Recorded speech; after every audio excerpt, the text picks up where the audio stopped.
Observation. A Turkish monk was journeying alone in the desert, when two merchants suddenly met him. "You have lost a camel," said he to the merchants. "Indeed we have," they replied. "Was he not blind in his right eye and lame in his left leg?" said the monk. "He was," replied the merchants. "And was he not loaded with honey on one side and with wheat on the other?" "Most certainly he was," they replied.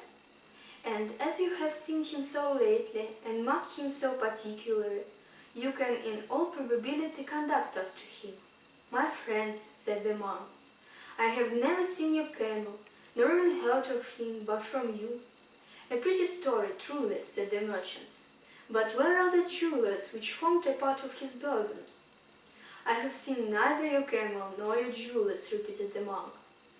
On this they seized his person and forthwith hurried him before the judge.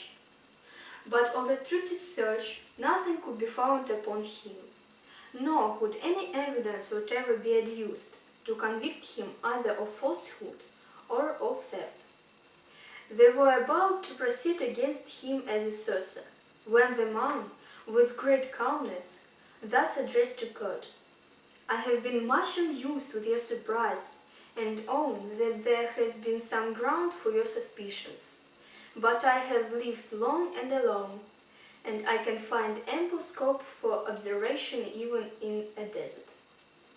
I knew that I had crossed the track of a camel that had strayed from its owner, because I saw no mark of any human footstep on the same route.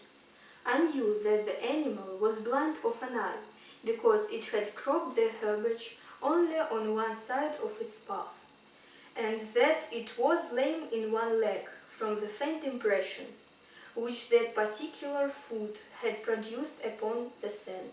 I concluded that the animal had lost one tooth, because whatever it had grazed, a small tuft of herbage had been left uninjured in the center of its bite.